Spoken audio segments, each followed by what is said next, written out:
Buonasera a tutti dall'ippodromo del Savio di Cesena. Cominciamo la riunione di oggi con i puledri di 2 anni, questo premio X3 Industria. I vincitori di 3.000 euro in carriera sono in 7 al via, dopo il ritiro del numero 4. Questo è lo schieramento: 1 Ciuffolotto RL, Antonino Pecoraro, 2 Cupido GSO, Vincenzo Piscuoglio, 3 Chelsea dei Greppi, Antonio Greppi, 5 Cherry Top, Giorgio D'Alessandro Junior, 6 Cartagena Pax, Alessandro Gocciadoro. In seconda fila 7 Carosio Light, Maurizio Cheli, 8 Capovento Pax, Salvatore Valentino.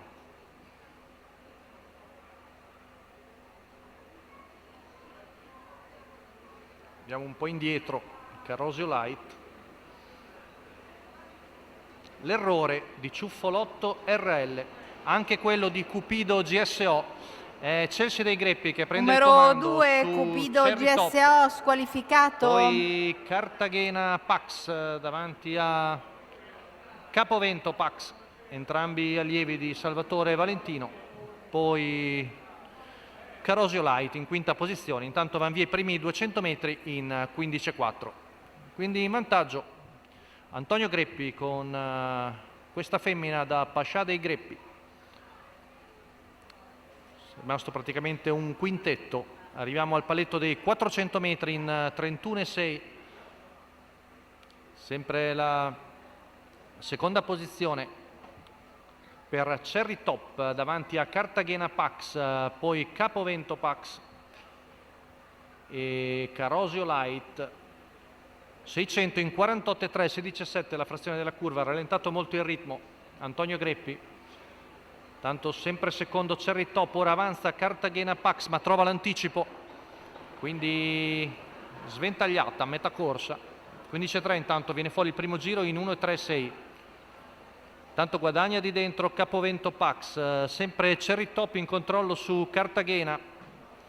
Capovento ora è praticamente seconda alla corda, intanto la curva viene percorsa in 15,2, viene fuori il primo chilometro in 1,18,8. Ora numero Giorgio D'Alessandro 7, fa sul serio Carosio Light squalificato. e va direttamente all'attacco della battistrada, è sempre già sul punto di poter passare a 400 metri dalla conclusione. In vantaggio Cherry Top e con Chelsea dei Greppi che ora si deve difendere da Cartagena Pax e Capovento Pax.